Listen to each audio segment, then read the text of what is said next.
Hello, Miss Ana. Norma, nasan ka na ngayon? Nasa kotse lang po. Iniintay si Miss Layla. Umalis ka na ngayon dyan at pumunta ka kaagad sa airport. May bisita ako sa Celsan Soilu. May makikita kang file sa likod ng kotse. Kailangan ibigay mo sa kanya yan. Sige po, ma'am. Magpapaalam lang po ako. Hindi mo na kailangan magpaalam kay Layla. May iba nang susundo sa kanya. Umalis ka na ngayon dyan. Sige po, ma'am. Aalis na ako.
Malas ko naman!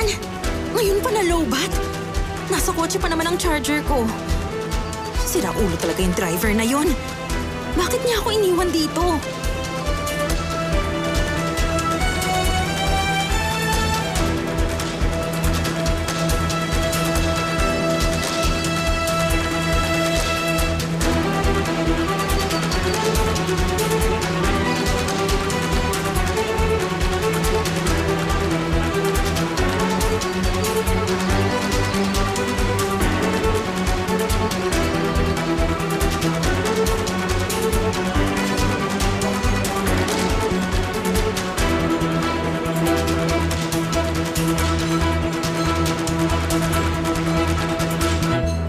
Ano nangyari? Ha?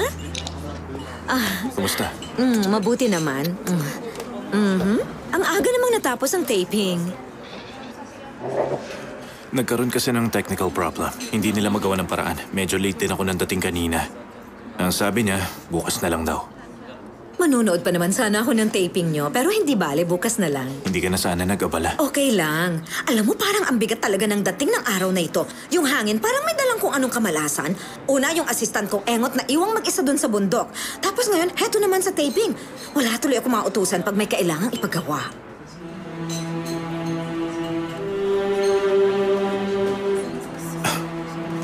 Bakit naman siya naiwang mag-isa doon? Grabe, kahit ako talagang naiinis sa nangyari. Talagang naiirita na ako. Pinapunta ko kasi si Layla sa Akakisi Village sa Sile. Location kasi dapat yon. Sabi ko kunan niya ng mga litrato. Pero sinabi ko naman sa kanya na may susunduin pang bisita ang driver sa airport mamaya. Sabi ko sa kanya na bilisan lang o kaya kumuha ng ibang driver. Pero di niya ako sinunod. Ang nangyari, umalis ang driver at sinundo ang mga bisita sa airport. Kasalanan niya rin ang lahat eh. Ngayon, kailangan akong gumawa ng lahat. Anong klaseng assistant ba siya? Sayang ang sinasahod ko sa kanya. So, paano yun? Ipasusundo mo ba siya sa ibang driver? Ay, baka hindi na siguro. Madilim na oh. Tsaka bundok yun. Maputik ang daan. Kapag may nangyari sa driver, responsibilidad ko pa. Ganun ba? Paano naman siya? Paano naman siya?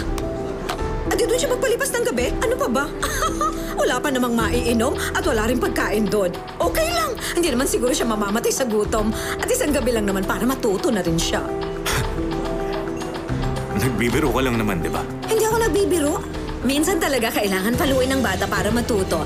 Sige, alis na ako. Ingat ka, bukas na lang.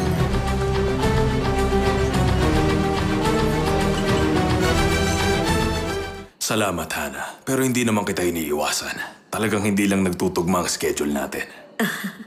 Sige, ikaw ang bahala, Hasmet. Ang totoo, maganda ang timing dahil nainis na naman ako sa assistant ko. Kaya salamat, gaganda na ulit ang mood ko ngayon. Bakit? Anong nangyari? Hayaan mo na, hindi na dapat pinag-uusapan pa. Araw-araw naman may kapalpakan siya eh. Sabihin mo, naiintriga ako. Okay, sige na nga. Inutusan ko siya na pumunta dun sa bundok para tingnan ng isang bahay na gagamitin sa location. Sabi ko, kunan niya to ng mga picture para malaman ko kung dapat at kung pwede naming i-publish ang bahay sa magazine. Pero nilinaw ko sa kanya bago siya pumunta doon, ang driver kailangan pumunta sa airport dahil may susunduing bisita at maghanap na lang siya ng ibang driver. Tapos bigla ako nakatanggap ng message. Iniwan po ako ng driver dito, ma'am, at di siya sumasagot sa tawag ko. Paloobat na rin ang phone ko. Mag-isa raw siya at naiwan sa bahay doon sa bundok. Akala niya ba maluloko niya ako? At bakit naman siya magsisinungaling sa'yo? Ay, naku, Hasmet. Napaka-naive mo talaga hanggang ngayon. Isang bahay sa bundok na may isang fireplace?